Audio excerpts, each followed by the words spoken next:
Word is Right, and you'll find it on the YouTube there as well. All right, so now we are officially, technically, being live streamed on our Red or Green Books Facebook page. So excited tonight. Welcome to The Word is Right, Red or Green Books Saturday night open mic. I'm so excited to be featuring Edward Gault. Edward is one of our debut authors for 2024. We have 11 debut poets this year. If y'all are not hip to what we're doing at Red or Green Books, this year we're publishing our 1 millionth word. It is such an awesome, incredible thing. I don't know yet who's going to have that 1 millionth word. And no, you don't get anything for winning that.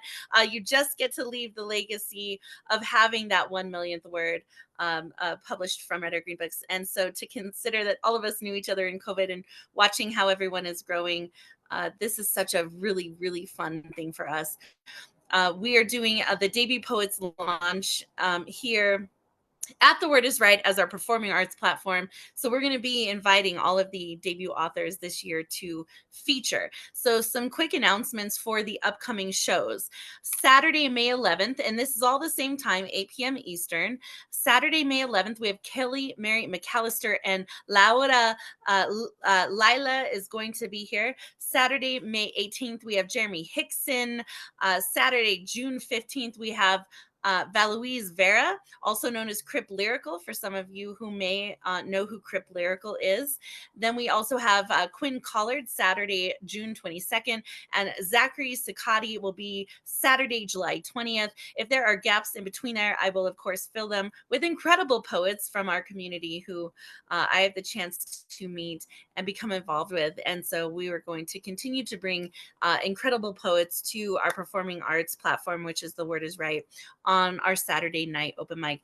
The first Saturday of every month is our poetry and a movie. So it's an open mic followed by a movie. And our last Saturday night is our karaoke night hosted by Terry Rose Dirtson. So we still always have something happening here just about every single day of the week. We do have openings for shows or workshops. If anyone is interested in bringing a show or a workshop regularly or otherwise to The Word is Right, we are open and we do have some slots available for that. All right, so this is April, National Poetry Month. We have a lot of awesome things happening. Every year we bring you 30 for 30. So one poetry prompt, one writing prompt every month in the month of April. I am looking for someone to come to The Word is Right who wants to do a daily writing prompt. So if you're interested, maybe you don't want to host a show, maybe you don't want to do a whole lot of work, but maybe you want to just put a poetry prompt on the platform every single day.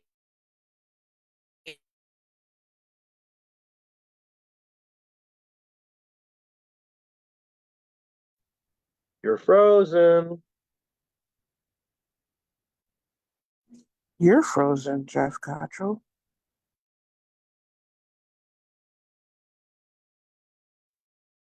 I could be frozen like this.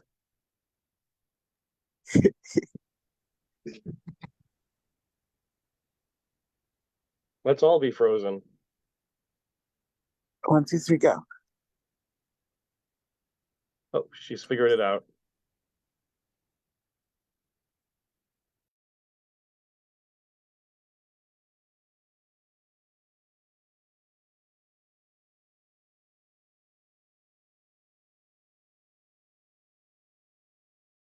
Mark, what are you eating?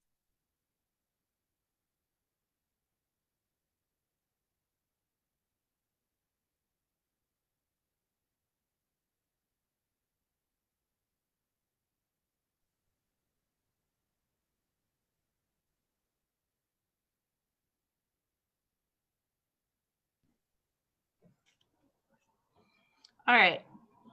Let's see if I can make this happen. For this is the low down dirty shame of having to depend on technology. So let's do this. All right.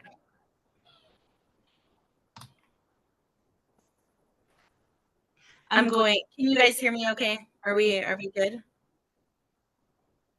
I think I hear two of you. Yeah, like you're in stereo. All right. You're in Is stereo. Now it's an echo.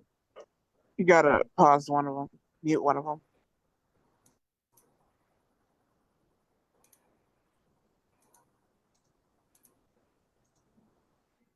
All right, how about now? Is that better?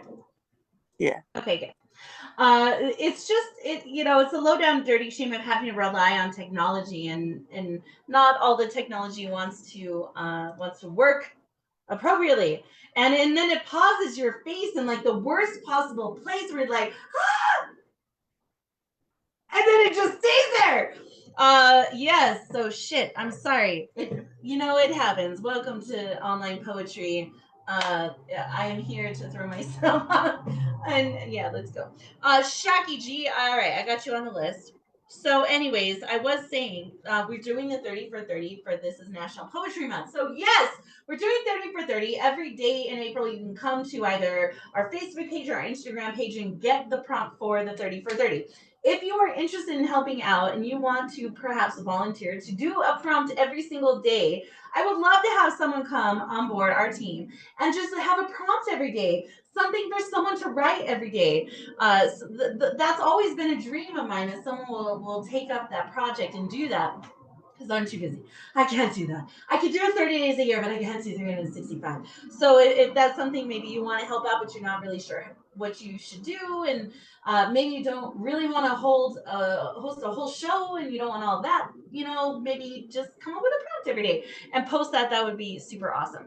Also, don't forget the 2024 New Mexico Poetry Summit is coming up here September 13th, 14th, and 15th. If you have not seen the lineup of who's going to be here, Levi, I don't know what you're going to do, but you got to get here to Albuquerque, and you just have to be here.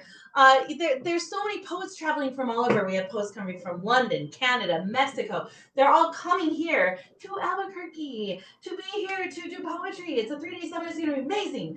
And so please, I mean, I know, you can only do what you can do, but I think you should be here because you're amazing, Levi, and people should absolutely hear you and experience you. And I'm so glad you're here. So thank you.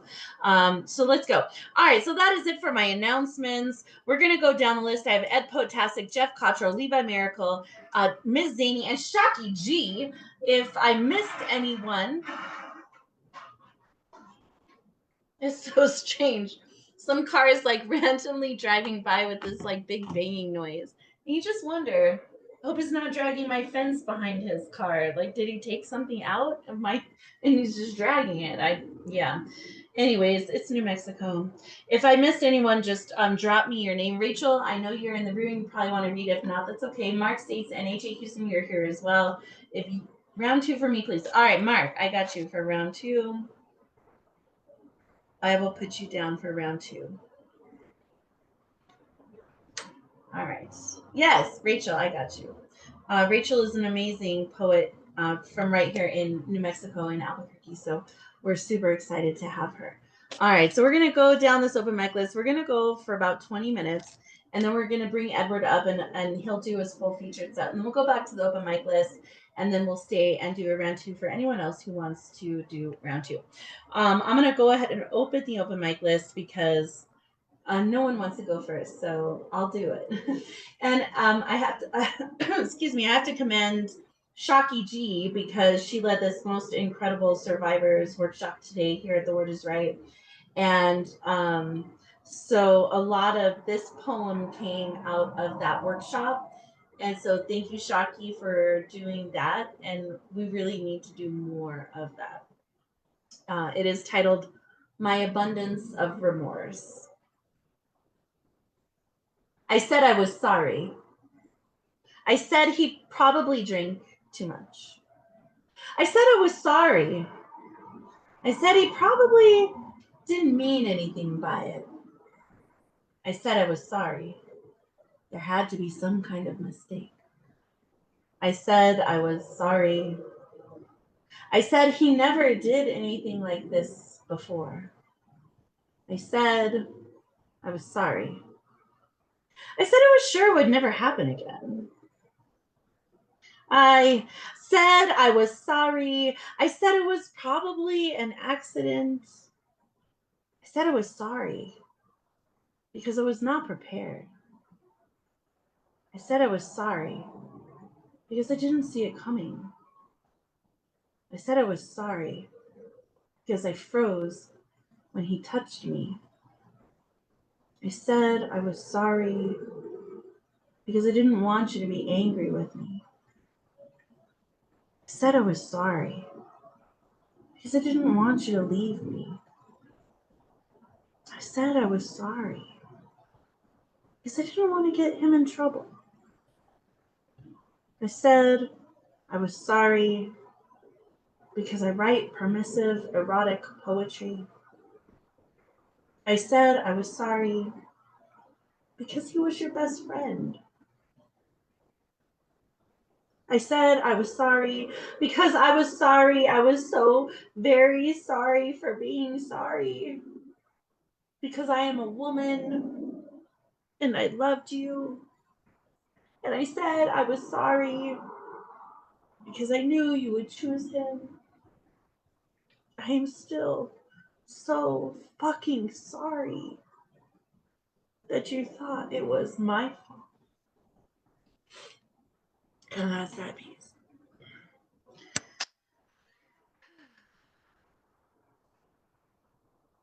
So let's go. Let's dive into this poetry life. It's a poetry life, y'all. Let's go. I got Ed Poetastic and then Jeff Cottrell. You're my next two. Eddie, are you ready? Yep, I am ready. Woo! Hang on.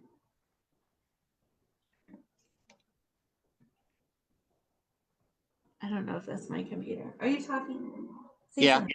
Yeah, I can hear you. Okay. All right. Thank you. Thank you. Thank you. My name is Ed Potastical, feeling fantastic. Please didn't tell me to join my rhyme off for Sublime. I got one mini poem and two other poems, so I won't take too much time.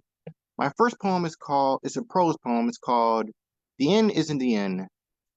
When you don't want it to end, then don't let it end, my friend, because I need to tell you again to make it a train order for you to comprehend. But it's not finished in who, where, how, and when, which is floating order to either transcend or descend, which could be solved by a bad pen. But let's not play pretend or play a game, it depends, because the end isn't the end by no means of defense.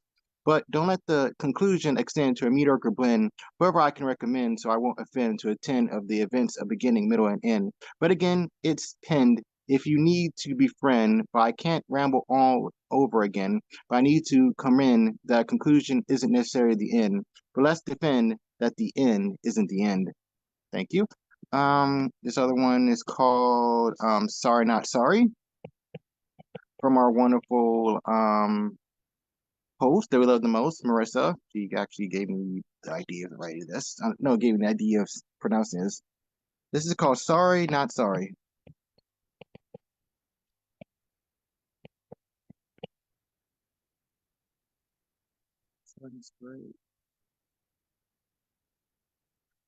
My mouth remains closed. I can't easily forgive.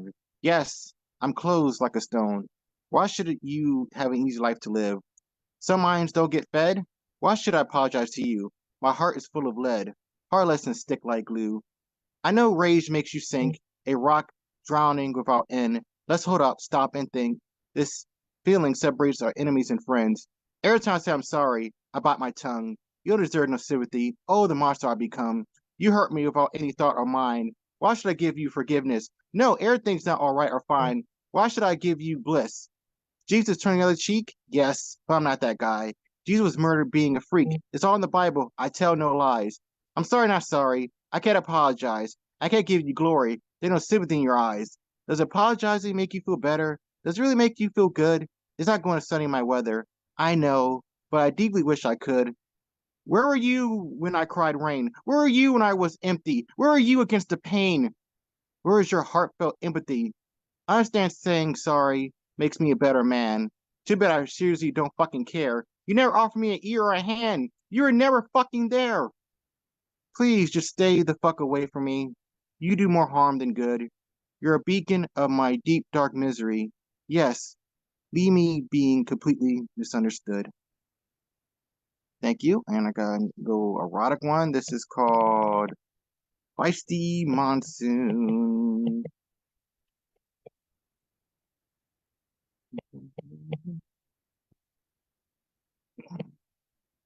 Our souls lay bare, entwined in the darkness of the bedroom. The deep melody is playing loud inside our hearts. Our seething ecstasies start to bloom under the pale moon. without arousing sparks to fuel our stimulating, unclad art. Our hungry eyes fixed while feeling the tingles up our spines. We are mesmerized by inner chant. Sexual creativity is dancing in our minds. The sexual healing starts to enchant. Our moist lips taste the essence of passion. That wind was kissing our exposed skin. Theirs is igniting our tender, intoxicating satisfaction.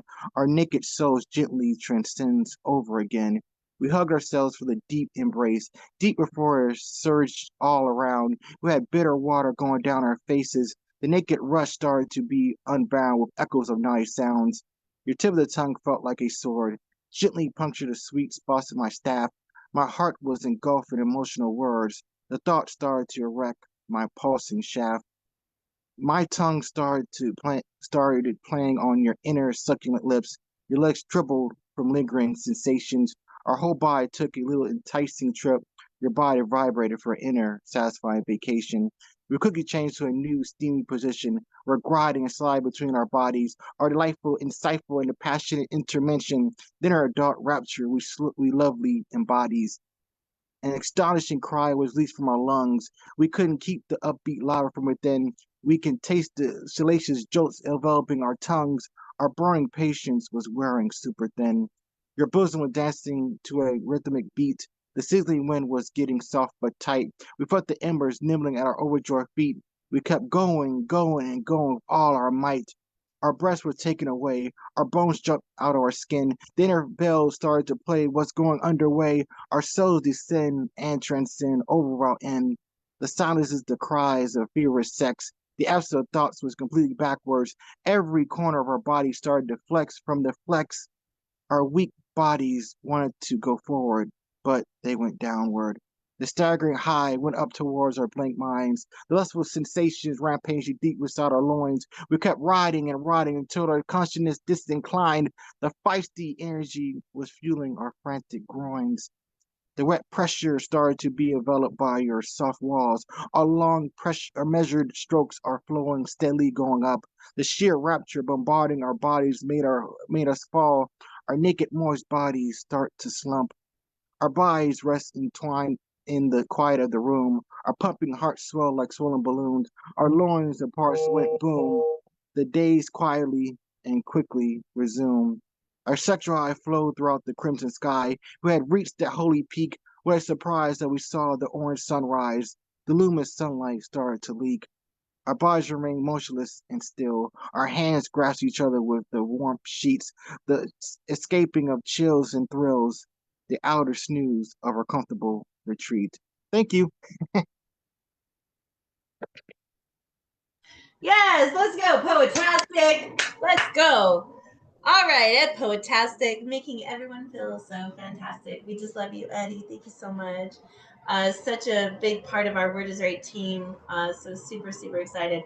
So recently I had people ask me, what is the Word is Right in Red or Green Books? And the best way that I can explain it is that Red or Green Books is our publishing entity, and the Word is Right is our performing arts platform. So they're two like sister platforms. They're sister entities, organizations, and groups of people. But this is our performing arts. This is where we get to go and unload and just really work what we're putting down on the page. It's a lot of fun, and share in community with each other and push each other up as poets. So very, very excited for that. Now, Jeff Cottrell, I've had the opportunity to meet this man more than once.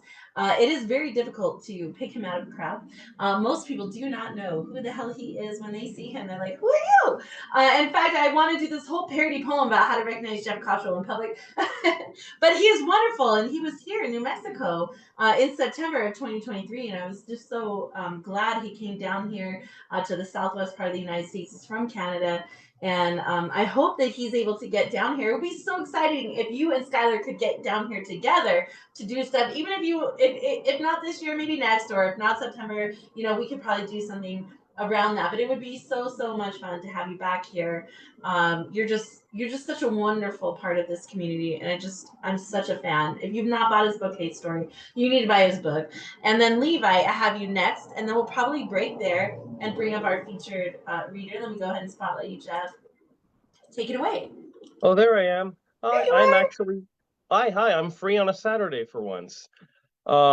Yeah, I don't. I'm not sure about coming to the summit this year because it looks like I'm going to be using all 3 weeks of my vacation time in the UK and Ireland in October and November. So I don't know if it's worth coming to, all the way to Albuquerque just for like a day and a half. But maybe next year, we'll see. So I'll do a couple of pieces, relatively new pieces. I don't think Melissa's heard yet. But this is a poem called I Want to Be a Pharisee.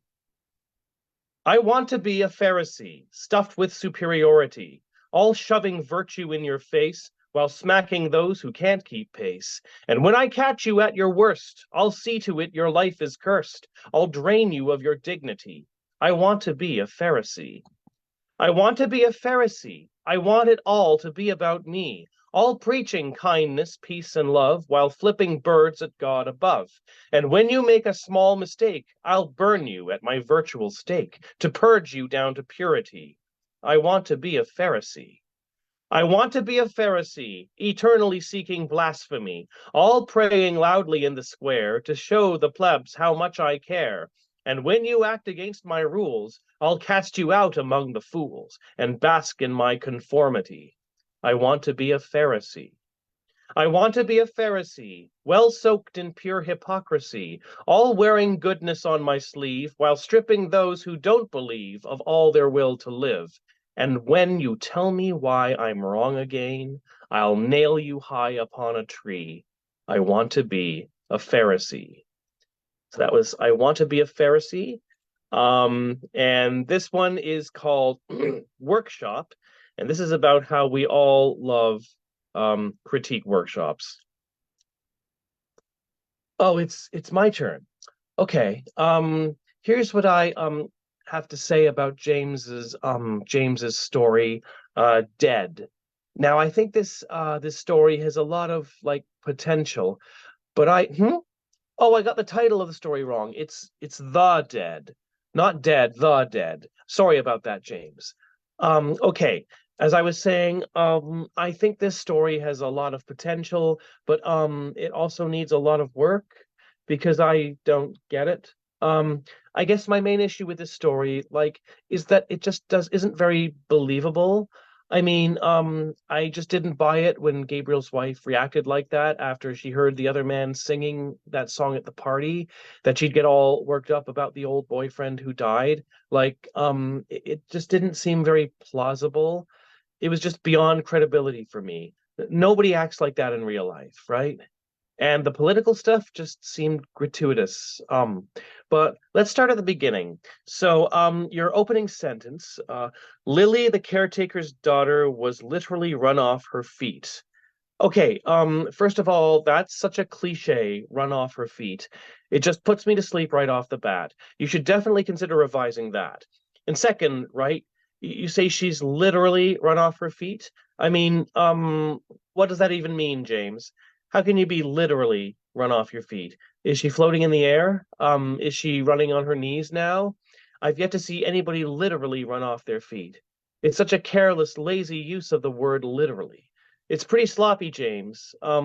Writing is a delicate craft, and you have to like weigh the importance of every individual word you use and strip away anything that doesn't contribute. It's obvious you weren't even thinking about what you meant when you threw in the word literally. That's so amateurish. And why are you starting off with Lily, the caretaker's daughter? Like, she's not even a very important character in the story. She's just a servant or something. You barely even see her anymore after Gabriel arrives at the party. Nobody cares about Lily. We want to get to Gabriel and his wife. They're the main characters, right?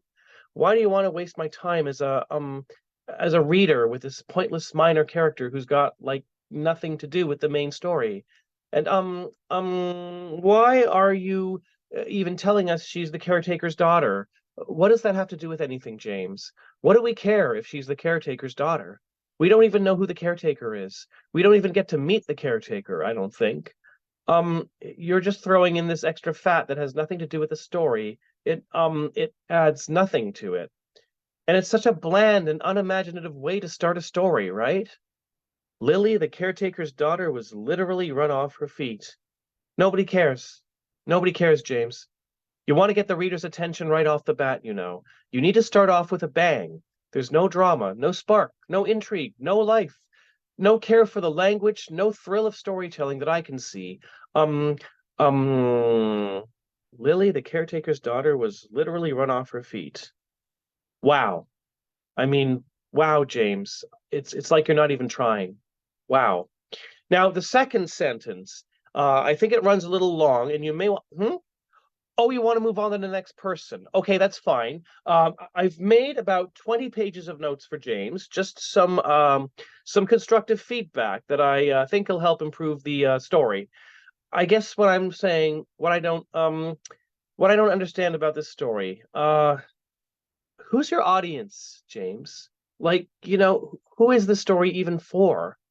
Because I'm not getting that. Just why exactly do you want to be a writer, James? Why?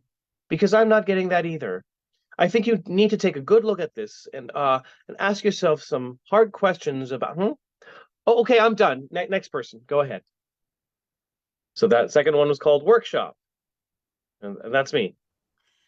Oh my God, let's go. Oh my God, I love it. I love that poem. If you have not watched the summit movie that I put together from the 2023 New Mexico Poetry Summit, you should go because I took a lot of Jeff's work from that summit and I put it in. Like, I don't know, Jeff, if you watched it. I don't know if you watched Yeah. all the way through, but it's one of those movies you got to watch to the very end because at the very end I put some more Jeff Cottrell in there, like after the credits. So it is so much fun. I'm one of those people that loves the surprise. Right, Mark stays. Now, Mark, I don't have you on my list. I want to make sure I'm not missing you, and it's okay if you're not reading, but I don't want to be. You were. Oh, that's right, round two. I got you. Okay. So if you have not seen the movie, go to the Red or Green Books YouTube channel, Red READ, because I put Jeff Cottrell read like some of my favorite Jeff Cottrell pieces, and I could not help myself. Like I had to like clip his little like clip and put it in like bam bam bam bam bam bam throughout the movie because it's just so brilliant, this man, and he fills my heart with joy. And so yes. So Jeff, if you watch the movie but you stopped at the credits, you gotta go back and watch the credits and watch them I, after the credits I think I remember that. Yes, I think I remember being because it. I was put a credit you. cookie. Yes, I put you there. Just think of it. And now I Yeah. want to do it. Just think of it. I mean, it's just he Yeah. has the last say in the movie. I'll just tell you that. So Yeah. if you have not watched the Summit movie, you need to go watch it because So I give. you turn it into a Marvel movie with a little So credit cookie. yeah, it's a credit cookie. Well, so the movie is like the 3 days compressed into an hour and 16 minutes, and it's it's a chronology of the summit, and it's slideshows to music and then clips. It's like found poems of everyone's performances, and then slideshows and then clips and so it's this really great ride of all this awesome stuff, and then this homage at the credits at the end, and then once that's done you have a little bit of AJ and you have a little bit of Jeff Cottrell, and then it closes it. It's so great. So go and watch it if you have it's the best hour is 16 minutes you can spend. Like don't go Netflix and chill. Go watch the Summit movie. It will change your life. At least I hope it does. Poets tend to do that. All right. So we got Levi Miracle from right here in New Mexico. So excited this man is here. And then we're going to break and bring up Edward. And then we're going to go back to the list. I got Miss Zaney, Shaki G, and Rachel Johnson, another New Mexico poet who is here. And then we'll go through round two. Anyone who wants to stay, anyone who wants to sign up for round two, we'll go back in the same order, unless you did not read, and then I'll put you at the top of the list. All right, Levi, let me go ahead and spotlight you. And I'm so glad to see you. I hope everything is well for you. And feel free to Yes, take it away. thank you. I'm just gonna read one, and it's called, hold on, let me pull it up here. It's called The Red Ribbon. This is not a love poem, but more like a tragic detail of the heart. I presented to you a red ribbon wrapped around a bottle of your favorite Chardonnay. It reminded me of your lips like roses, blooming to the scent of my touch. There's always going to be a piece of me in your eyes, in your hair, in your mind, in that red ribbon.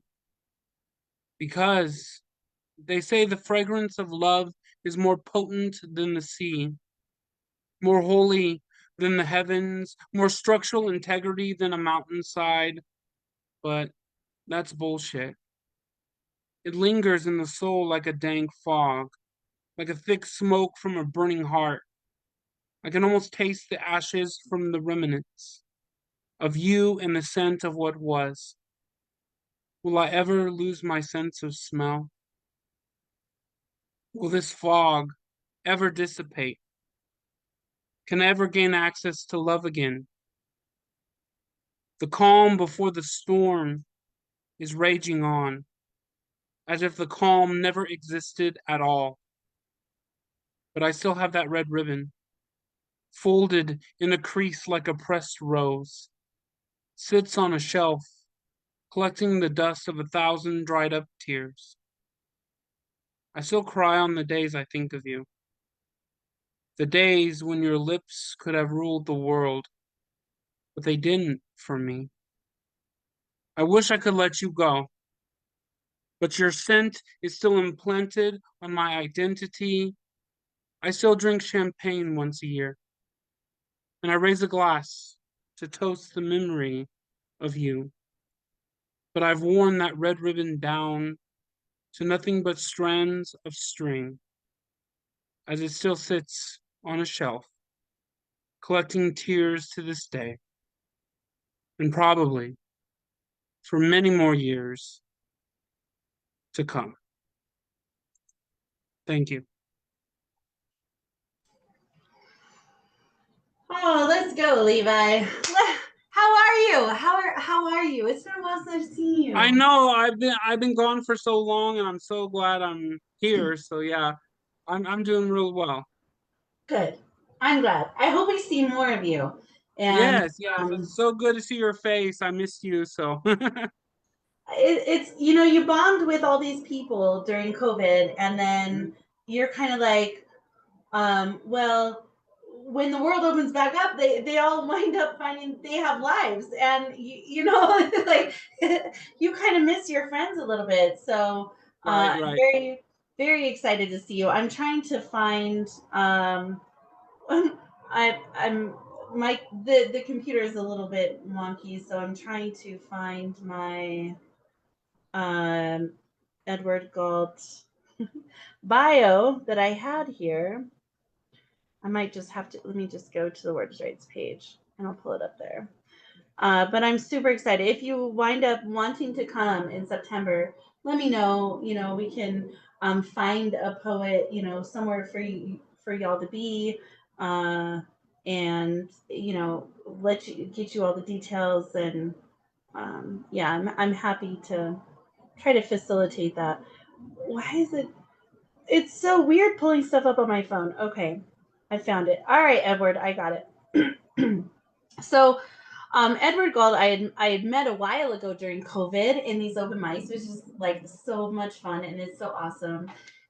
This year we are publishing 11 debut authors. We have contracts for 5 already independent authors who are going to be launching this summer. So there's so many poets that we're rocking through Red or Green Books, and I'm really honored that this pet project, well, I don't want to say it's a pet project because it wasn't really a pet project. It was a project that really came out of necessity during COVID-19.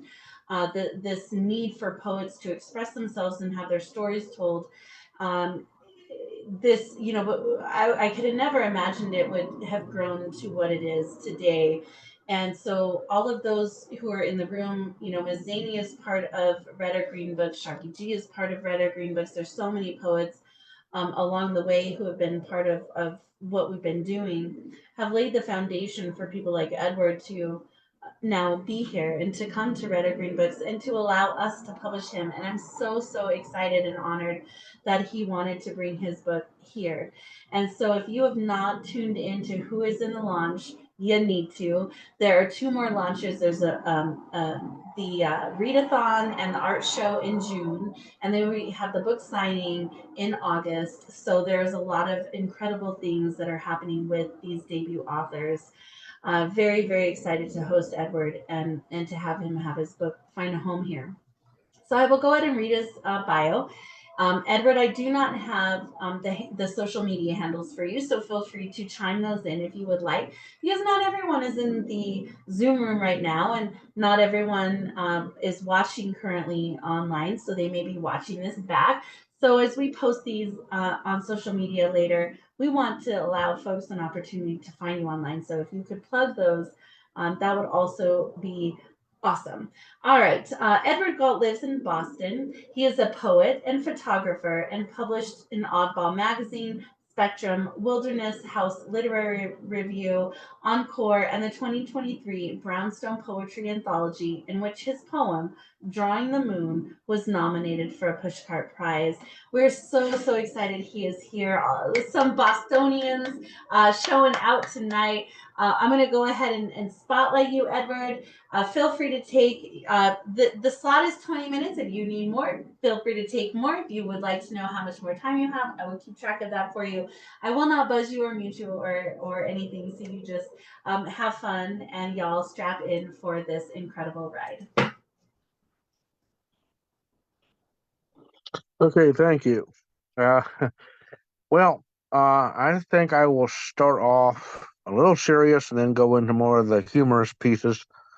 Um, Now I'm gonna read the first one is called Curio Shop, and it was somewhat inspired by a dream, but also was kind of reminiscent of some of Dostoevsky's work. I bet you can even, if you're into Dostoevsky, I bet you can even guess which novel.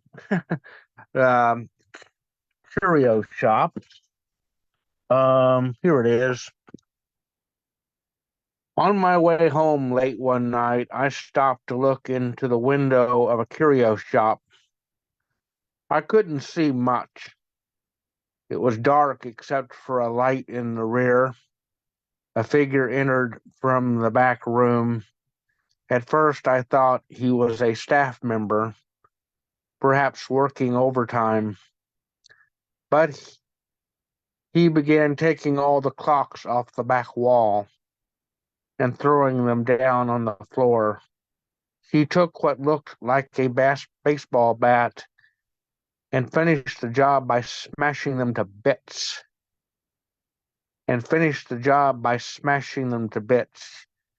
He cleared off all the shelves of the figurines and ground them to powder with his heel. He smashed all the cases and pulverized all the contents, jewelry, watches, and little picture frames, all smashed to bits. He didn't leave anything. The floor was covered with debris. He stopped to survey his work to make sure he hadn't omitted a single detail. He was close to the front of the store where I stood, just outside. When he turned to look out, I could see his face. It was me. So that was somewhat reminiscent of The Double. Although I will say Dostoevsky is somewhat a bit more humorous than I was in his novel, The Double. The guy meets the double, and the double comes with him to work and is better at his job than he is, and he gets along with the boss better than he does, and he's even better getting the women than he is. So it was kind of funny, actually. um, Now Dostoevsky wrote another piece called Notes from the Underground, which is about a somewhat disgruntled clerk or government worker. And this was although I wasn't really thinking of Dostoevsky when I wrote this. It does kind of remind me of that type of a character a little bit, just a little bit. um, it's called Confessions of a Stairwell Man. One reason you don't remember me is because, generally speaking, I'm not the kind of guy that people generally recall or even see in the first place. People tell me sometimes that they thought I was a statue, which is perfectly understandable, since I stand very quietly and allow them to look at paintings and other exhibits. Of course, I am there to answer questions, but most prefer to stand and read the panels as they progress along the rail. When they are ready to ascend the steps, I tell them that it is a one-way stairwell and that they will be going down the other way, back into the courtyard, which is where they started from, if they wish to see the first floor. A second time, then they were welcome to re-enter through the way in which they first came. It is only because the stairwell is so narrow that this is necessary. If we were to allow people to go down as well as up, the passage would be terribly congregated.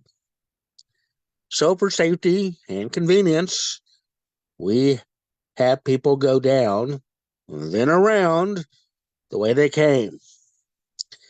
It would, of course, be easier if the staff person upstairs would simply tell people to not go back down the stairwell.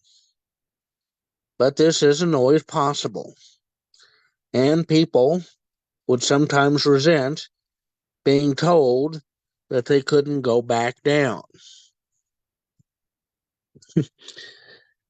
once they were already up.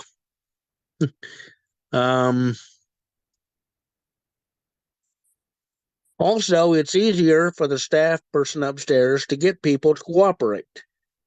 If they were told about the stairwell before, once upstairs, people agree quickly, but they don't want to be told again.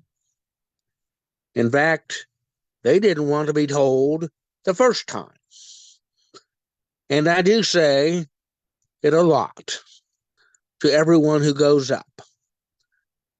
Then there are the usual things that have to be brought up: photography, eating, drinking, and more recently, the cell phone. You would think this would not need to be mentioned, but people seem to have a need to always be on the phone.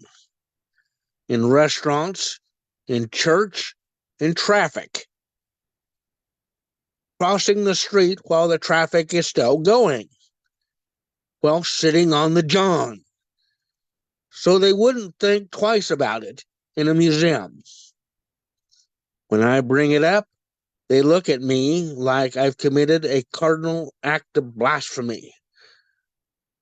Or perhaps I am some pagan persecutor of their religion. They believe that I am dead from the neck up. The only thing really saving me from that is being a poet. When nobody is in the room in which I am stationed, I stand leaning on the rail or sit on a stool leaning up against a wall and write. In the winter, I get a lot done this way. In the early spring, okay. In the early spring, the dang cursor. Okay. Okay. In the early spring, When the visitation begins to pick up, I will get the stool out, only to have someone come in. When I get off work, I will go to a cafe for coffee and to go over what I have just written, often on very small pieces of paper with a pencil. It will be something I will read the next week. Tonight, I will be reading something which I wrote last week about a man who stands by the entrance of a stairwell and tells people over and over again that they will be going up a one-way stairwell. Okay, and that was Confessions of a Stairwell Man. I guess I should dedicate that to the honor of Fyodor Dostoevsky and his Notes from the Underground. Okay, yes, I did work in a museum for 33 years. And I did have to do some rather mundane things like that. So it wasn't all very interesting, but a lot of it was. So this next piece is called Eviction. And my wife and I wound up in court once. I won't get into that. I'll take the fifth. But anyway, we got into a little quarrel with our landlord, and we got to watch as other people were in court pleading their cases. And this is some of what I saw in eviction court, called Eviction. The lawyer was still silhouetted against the light from the window behind the judge. I remember him hoisting his file cabinet-sized briefcase upon the table in front of him, a burly hand gripping the handle. It was a big hand. I represent landlords in their claims against tenants, he said. I could not see his face, just the hand and that big briefcase. A woman stood at the bar, a little girl in tow, her hair held back with a heart barrette. She explained that she had lost her job, but that she was doing everything she could to pay the rent. She said that she even sold her car to pay the landlord what she owed him. She said this a number of times at the trial. She didn't have a cabinet-sized briefcase. She had small, delicate hands and a soft voice. Soft voices weren't being heard in court that day. Okay, so that was Eviction. This next one, that Eviction, by the way, that poem Eviction was published in our Boston homeless paper. It's kind of a journal for people that are homeless, and kind of recorded their life on the streets. This one is called Employee File. It was also published in that as well. Employee File. I am the dossier they keep on you at work. It's my job to keep all the information that is relevant, your resume and cover letter, your W-2, medical coverage info. Those are the minimum requirements. Then there are your evaluations and other statements made about you by the director and every supervisor that you've ever had. There are letters. There are letters written about you by the customers themselves, as well as what your coworkers may have written. Finally, there is whatever note you wrote to the supervisor on any given issue at any given time. They wrote in their evaluations of you that you were demanding and argumentative. You might have been asking for a modest cost of living increase or simply explaining your side of the story. I don't know. It doesn't matter. I know only what is submitted. That is what I show to whomever consults me, whether it's your next supervisor or your next employer. I will follow you. Believe it. That was employee file. Did anyone by any chance hear the siren going by? That's one. Okay, you didn't? All right. Well, if you had it, I live in Dorchester, so sometimes that's something you hear in Dorchester, the siren. But it would have been effective for that poem if you had a nice sound effect. I didn't plan it, but I'm glad you couldn't anyway. Would have kind of ruined the effect. Anyway, okay. So, tell me how much time we have left. Do I have enough time to? How much? You have about 5 or 6 minutes, but if you need a little more, that's totally fine too. Okay, good. I wanted to get into something a little lighter. So this is called closing time. My children came out and told me that you wouldn't take their money. You told them that you were closing. I can appreciate that you want to get home, and we did come late. The streets were confusing, and we got lost. The people that we asked for directions of said they didn't know. Also, they didn't seem to care. So here we are. We are leaving very early tomorrow morning, and it will be a long time. The children don't want these vacations often. In fact, this is their first time out of state. We waited until they were just the right age. We had to save a long time for this trip, so we just wanted them to see it.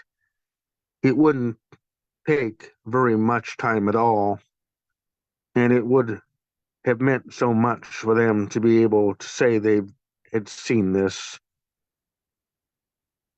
It's not like we can come back another day. When I was their age, my own father brought me here. Your rangers told me wonderful stories. They made the history come alive in a way my own teachers never could.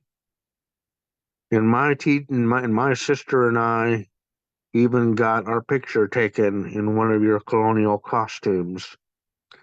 These memories are why we are bringing them now. So please, mister, won't you let them in just for a minute? They'll be right out, I promise. Just for a minute. And that was the called closing time. And this is called drawing the moon.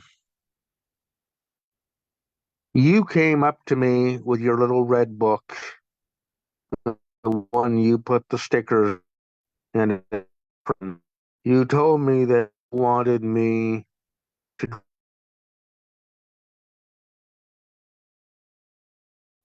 So I drew along vertical lines became trees. A river flowed down through them.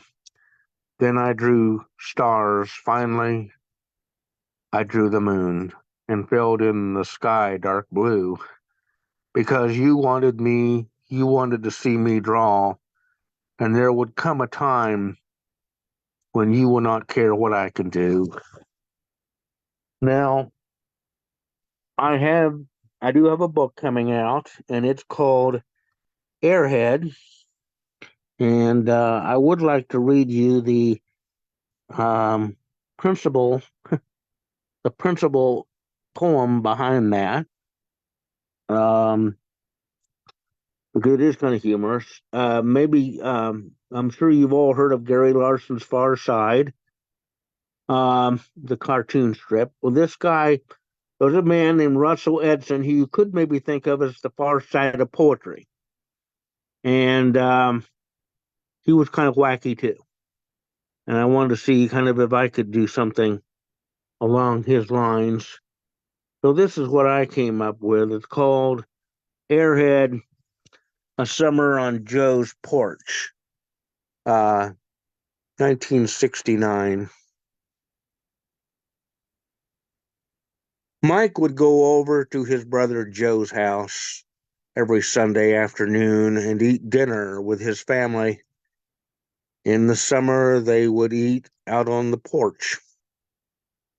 It was probably the one halfway decent meal Mike got all week.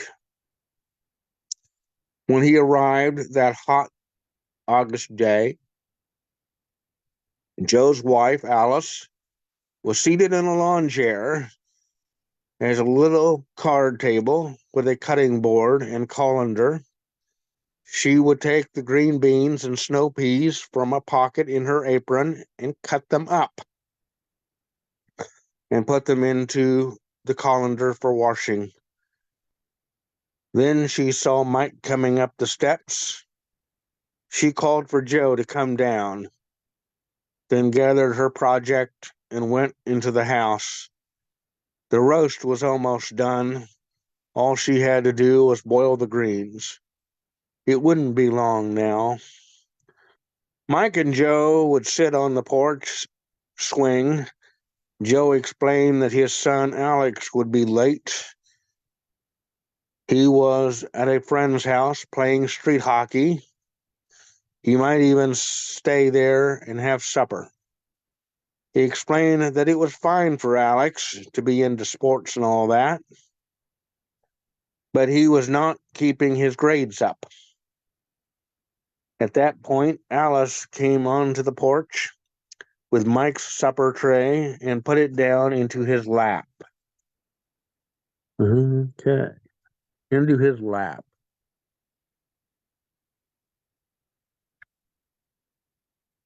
Move down and put it into his lap. She said that she always tried to get the boy seated at the kitchen table for his homework each day immediately as he came in the door from school. But keeping his mind on the task was a different subject. He daydreamed a lot, she said as she left to get Joe's tray.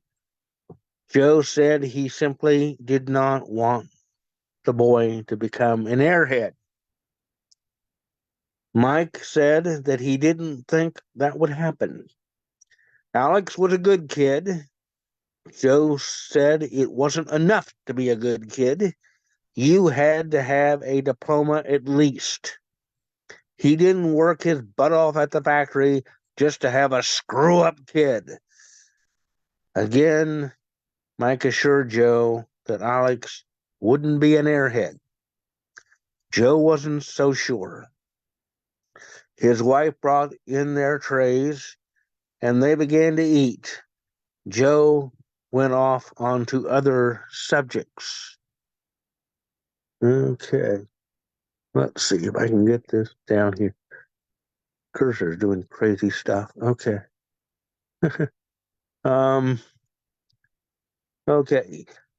He was glad Nixon had won. That would show those damn liberals a thing or two. They weren't going to dig into his pocket for every one of their harebrained schemes. Now they could blow the hell out of the Viet Cong, show those radical hippies they were wrong. Mike tried to listen, but he was having a hard time keeping his tray on his lap. It kept wobbling around on him. It was hard enough when you had to chase the peas around the plate. Wobbly trays made it impossible. Joe kept talking about what a damn liberal Nixon was probably going to turn out to be. He said to just wait and see.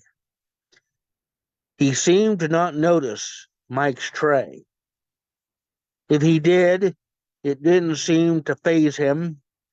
It happened all the time. Finally, Mike couldn't hold it down anymore, and it flipped out of his grasp. The glass shattered. The milk itself slithered across the floorboards, followed by the tray, plate, and meal. They descended the steps, scurried down the walkway, and turned right onto the sidewalk. They ran for several blocks, passing several people who didn't care or even seem to notice. If so, they didn't care, or they didn't stare. This was the city. It happened all the time. Finally, after several more blocks, the roast, mashed potatoes, green beans, and peas all came to a stop and rested. The milk had gotten there ahead of them and had been waiting for them.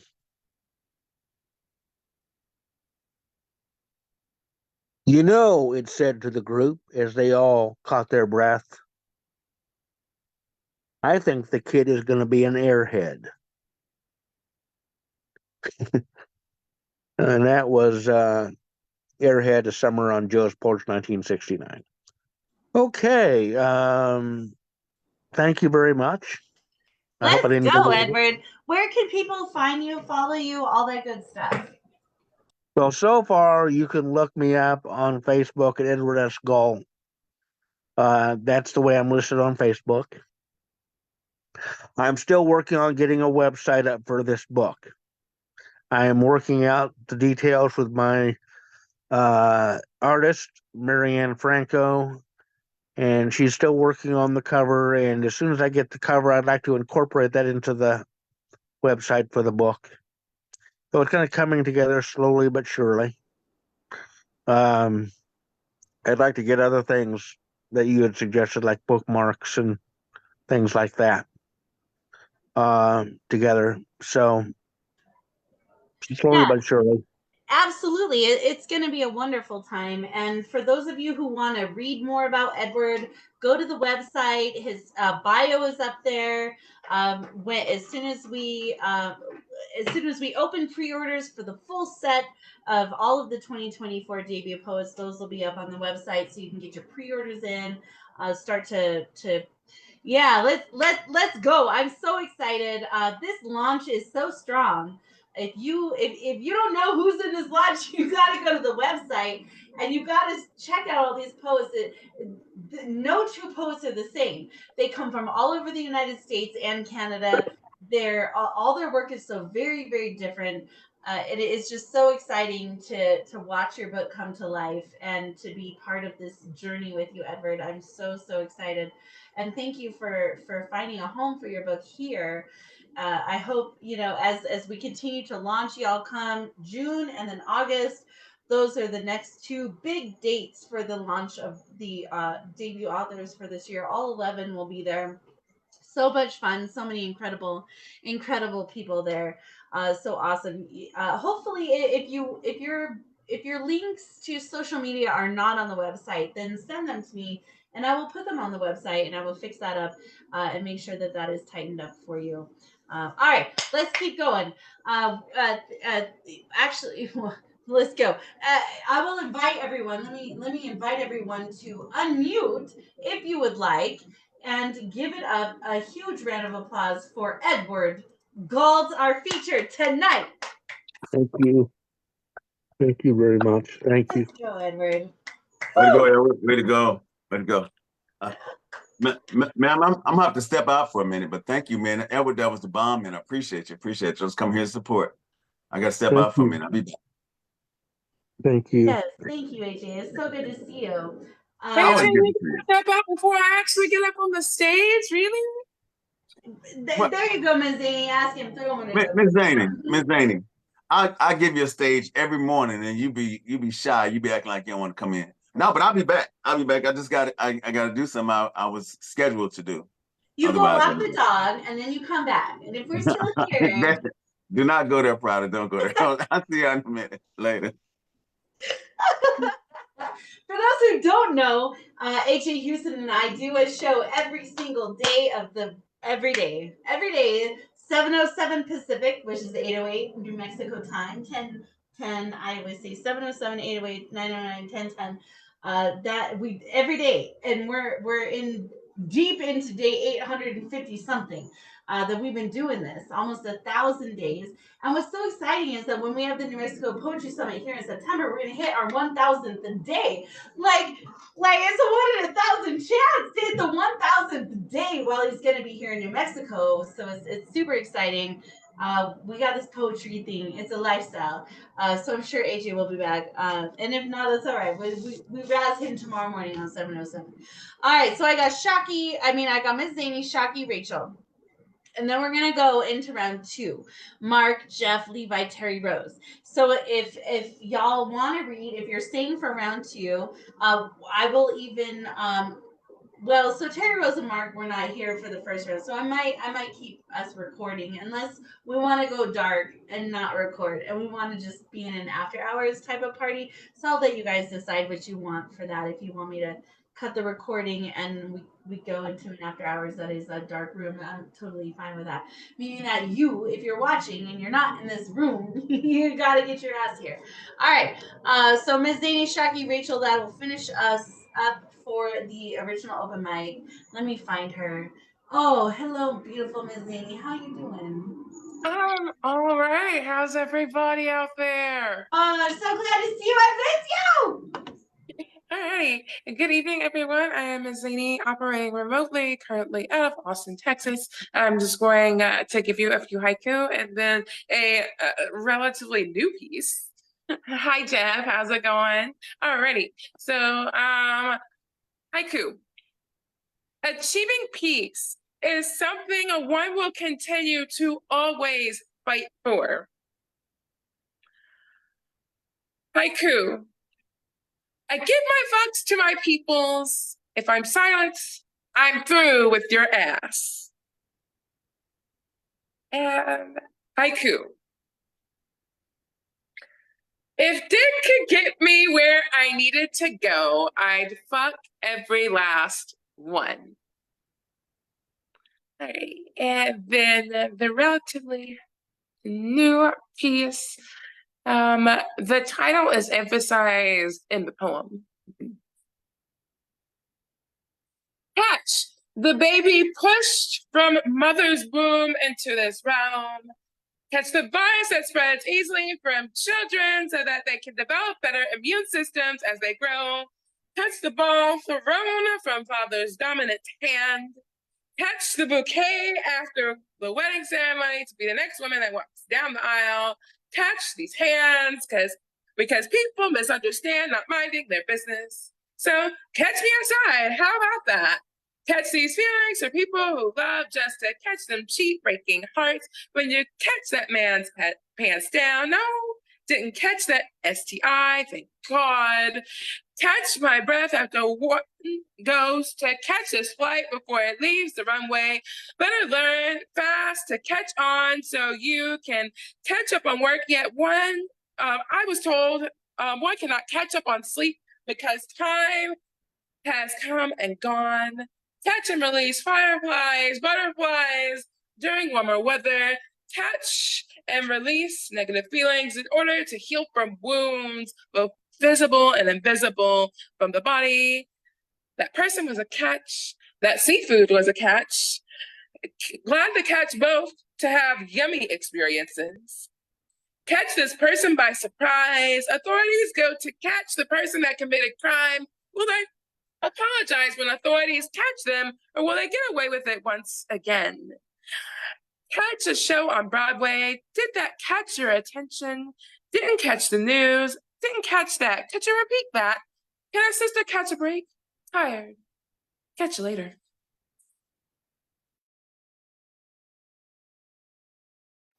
Let's go, Ms. Zany! Oh, let's go, Ms. Zany. Yes, from okay, so we were talking about the New Mexico Poetry Summer movie, right? We're talking about people in that movie. Miss Sadie! She's a mainstay, not only, of course, in this poetry community, but in the New Mexico Poetry Summit movie. She has all kinds of clips in that film. It is wonderful. Oh my God, this woman. And she's part of Red or Green Book. She is in our Touching Tongues Women's Erotic Anthology, which is so amazing. So we're super excited to have her be part of our GB family. I hope you're able to come again in September. Like, the people who are coming here and the people who are going to be here in September, I cannot emphasize enough. Like, y'all just need to be here. It's gonna be great. All right, let's keep going down the list. And feel free to drop your socials in the chat if y'all aren't following each other yet. Y'all should be, but pretty much everyone should be following each other by this time because we're 4 years now into this online poetry life. All right, Shocky G. Oh, my beautiful friend. I don't even know. I can't even go there with Shocky, but she has an open mic twice a month, every other Wednesday here. The second and fourth Wednesday at The Word Is Right. She also hosts the Out Loud Podcast Live, which is the podcast of our LGBTQ anthology, the first Sunday of the month. She is doing workshops the first and third Wednesday of the month as well. And she does these incredible pop-up workshops at The Word Is Right, like the one that we had today for survivors. There's no other. I mean, there's just so much. Shaki is a top 100 ranked poet in the United States with the Women of the World Poetry Slam series. So we're so excited and humbled for her. And she is a Red or Green Books author with her debut book of poetry, in lieu of flowers. I'm shocking. There's too much stuff to say. So like, share, subscribe, follow everything Shaki G. She's got merch. She's amazing, and I believe she's on tour right now with Priceless Black Noise Poetry. So you'll be seeing her around the Midwest, in the South, a lot coming up this April into May. And then Rachel, you're next, and we'll go into round 2. Shaki, are you here? Yeah, I'm here. Hi. I Yeah, can't spot by you, but that's okay. We just go. yeah, I don't got no clothes on. Sorry. I have a piece that I'm working on, and I just kind of want to hear it out loud. I might need to change it up, but I'll do it. Recently, a man asked me, "Why poetry? You ain't ever gonna get rich off this." Says wounds don't heal when you rip them open constantly. Says broken hearts stay broken. Ask, how do you stand in front of a crowded room, a loaded gun spitting bullets, and think you are saving lives? Why poetry? Why not surgeon or doctor? He don't know. The way we craft these stanzas is almost surgical. Poet, because sometimes shit needs to be said, no matter how much it hurts. I tell him poetry is not the wound. It is the stitch, the ointment, the scar after it heals. Sometimes it is the tourniquet and the amputation, because sometimes being the doctor after the suicide attempt is too late. I'd rather be the second thought, the reminder you don't want to die, you just want to live another life. Poet, because poetry is my other life. Poetry, because depression, because anxiety, because society and Palestine and Congo and Ukraine, because Muslims in China, because Black men in America, Black women in America, women in America, because poetry be amazing grace, how sweet the sound that saved a wretch like me. Yes, poetry be gospel, y'all. Be church, be dancing in the aisle, praying in the pews, be atheists at sunrise, and self-proclaimed God by sunset. Because someone told me once, they don't believe in God, but they heard me read a poem and made them believe in themselves. And ain't that the same? So when you say, why poetry? I hear why breathe, why heartbeat, why exist.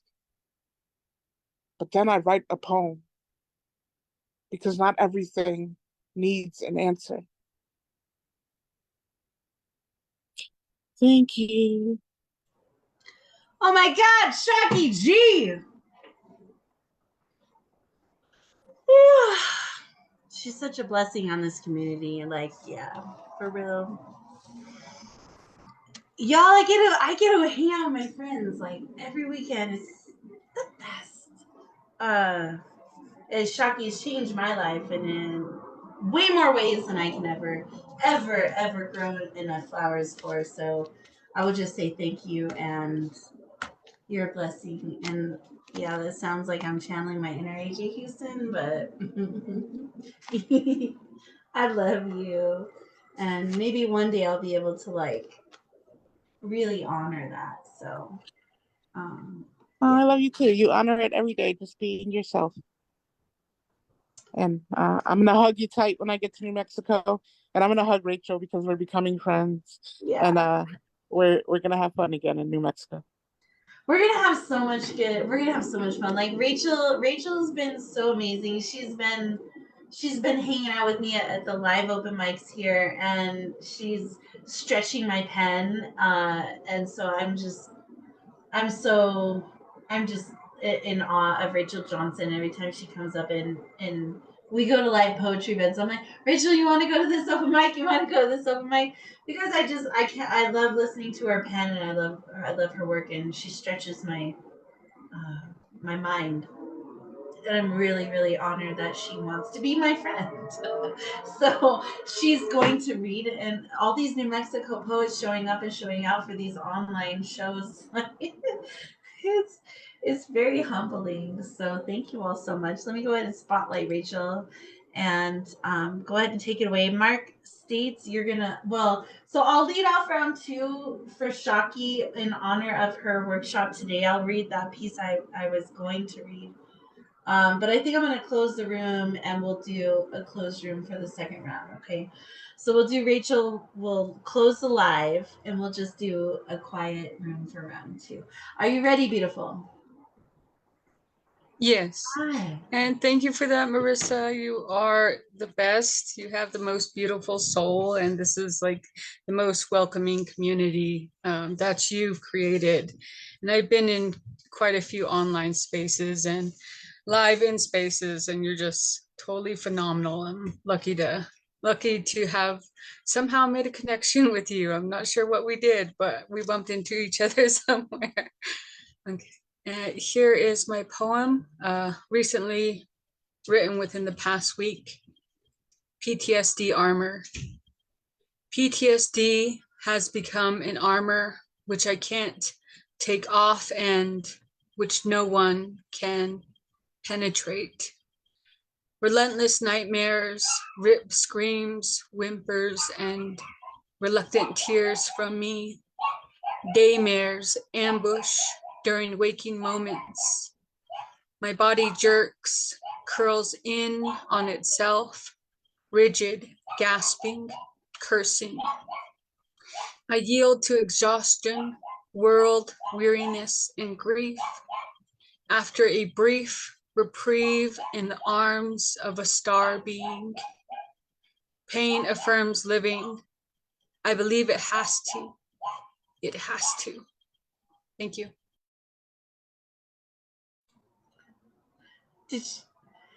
That was very short. Did you want to do another one? It's okay if you do. Oh yeah, that'd be great. Let's see. Sorry for my dog. She's yeah. It's She's a good guard dog, my Our little bug. four-legged furry love balls. It's okay. Apple. In 4th grade, Mr. Wilson grabbed my cousin Terry by the sleeve of his camouflage Salvation Army jacket and threw him out of his desk to the floor. The desk tilted and then righted itself. We, all Navajo students, learned then not to laugh, not to say anything, at all. When I was 6, I watched my mother wash apples in the sink. She held the weight of each one in the palm of her worn brown hand and rolled each one so it shimmered, glazed in water. She handed them to me, and I stacked them in a wooden fruit bowl. They were almost too large for my hands. I had to use both to cradle them. I imagined that they were what hearts looked like, felt like, tasted like. Heavy, heavy, too rich and too sweet, with a crisp core that breaks too cleanly. She found one with a brown spot that collapsed under the pressure of her finger.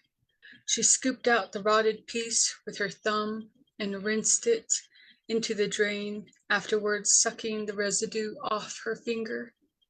You have to take out the bad part, but the apple is still good. In 9th grade, Mr. Carter, the high school coach, reached into the core of me, corrupting me. And because I'd been taught silence in 4th grade, it was a weapon, razor keen, which I cut myself against. During my college freshman year, I tried my best to fit in with the native students, many of whom could speak their native languages. I couldn't get past good morning, yat bene. They rolled their eyes and called me Apple. Years later, a friend told me what it meant. Red on the outside, white on the inside. Thank you. So this most amazing thing just happened. I will tell you in the after hours, Rachel. Why are you going to Atlantic City? Because I wrote something as you were reading that I think inspired the Survivors Anthology title.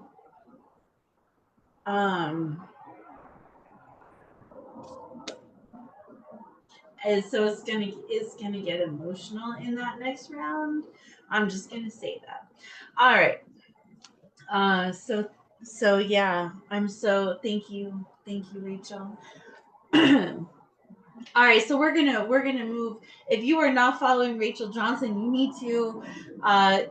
You got to. Like, I cannot explain to you enough how I get the privilege of meeting some of these human beings in person, and so many of them wind up coming here. And it's a miracle in it of itself that we get to do this poet life. So yeah. And I don't know why she likes to be my friend. I drag her to these open mics and we gotta deal with stupid boys.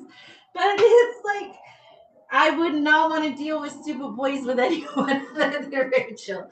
So it's just so much fun.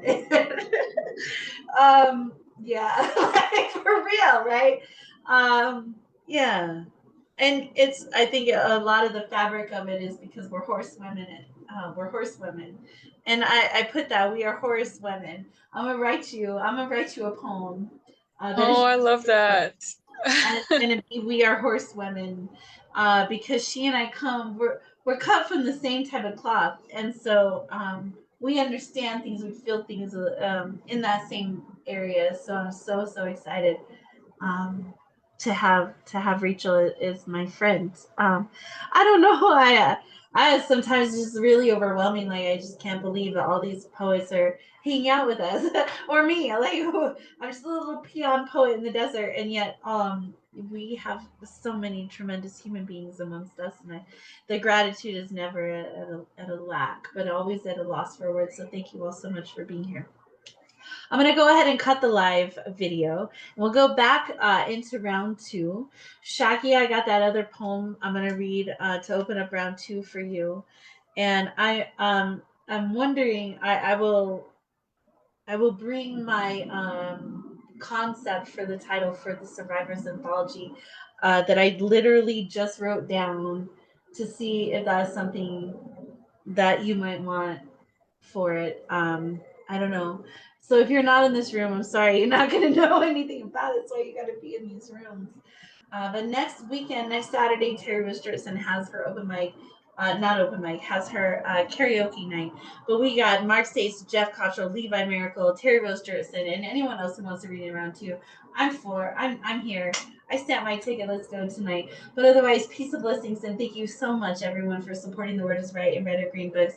And I look forward to all of these awesome, amazing events that we have coming up. I'm gonna go ahead and stop the live stream, but nobody else go anywhere. Let me see.